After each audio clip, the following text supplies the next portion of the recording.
A magma is going to cool and crystallize underground and be an intrusive rock, or above ground and be an extrusive rock. Those different cooling rates and different cooling times and length of time is going to give us different textures in the rock. So one way we classify igneous rocks is through their composition, that silica content, mafic, felsic, felsic, intermediate, mafic, ultramafic. The other way is through the texture of the rock. So we're going to go through a couple of those textures. Aphanitic texture is a texture where you can't really see the crystals. It cools so quickly, there's not time for crystals to grow to the point where you can see them. There are crystals in there, but they're really small. A phaneritic rock is going to have a coarse texture, we call it, where we can plainly see the crystals. That's coarse grained. The cooling was slower. There was more time for it to cool, and we can see big crystals. That's an intrusive rock because it's going to be underground, insulated, and just cool slowly. Phaneritic is the term.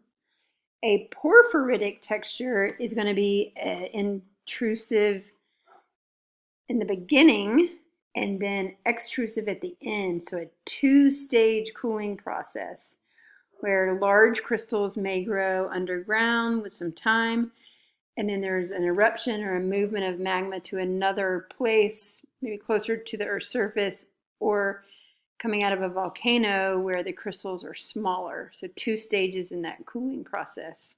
The big crystals are called phenocryst, and the background can be called the matrix of the rock. A glassy texture would mean that a magma came out of a volcano and cooled so quickly that there was no time for crystals to grow. There's no crystals, it's just glass. It's going to fracture conchoidally, and obsidian is the name of that rock type that is glassy. Okay, so if we are classifying a mineral, we would do it like this. There's two axes. On the y-axis is those terms felsic, intermediate, mafic, ultramafic, right? The composition. On the x-axis is the grain size. So an aphanitic, fine-grained, can't see the crystals, phaneritic, coarse grain. So if you look at rock A, it's pink. It's got a high silica content, so it's felsic. Can't really see the crystals, so that's a rhyolite. B has big crystals, so it's phaneritic, and they're light colored. I see potassium feldspar in there. There's pink crystals with cleavage, so that is a granite. C1 is a rock that's dark colored, so we're going to go down to mafic, and it has big crystals, so over to phaneritic, that's a gabbro.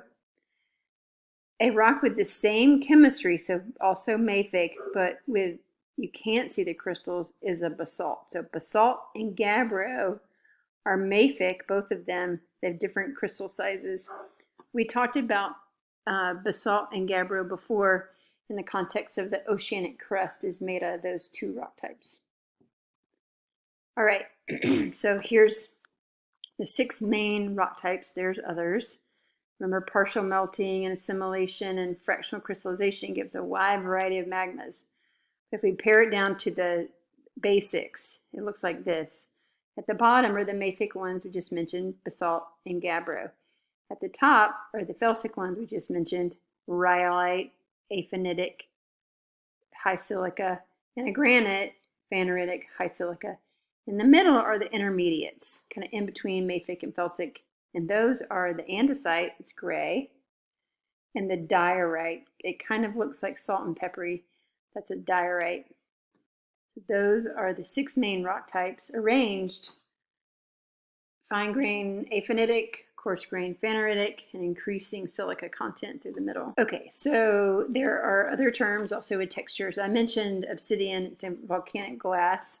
There's also pumice. Pumice is going to be a frothy felsic rock. So pumice, and these links are live here: obsidian, pumice, float, cinder cone. So go back to the lecture go back to the lecture and you can click on those. It's 3 videos about obsidian, pumice because it floats, and the cinder cone SP crater. Okay, so obsidian looks like glass. Pumice is like a frothy glass.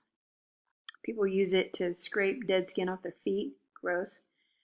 A scoria is a mafic rock, like basalt, slightly glassy, but it has vesicles in it. So here is in the image there and in my hand a piece of scoria. It's also called vesicular basalt. And this rock has gas bubbles or vesicles that the gas was in the rock as it was cooling and crystallizing, and the magma crystallized around those gas bubbles. Vesicular basalt or scoria.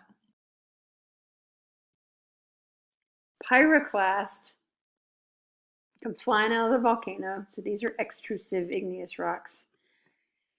Pyroclastic means that these are rock fragments that came out of the volcano, and we classify and did them in different ways. Tuff is volcanic ash that has fallen on the land. So it's just ash. A volcanic breccia, it's going to be like the image where you have rocks that it came out of a volcano. They were bigger and they broke. They're volcanic and solidified when they landed into a rock called a volcanic breccia. A volcaniclastic rock is going to be a rock made out of volcanic fragments.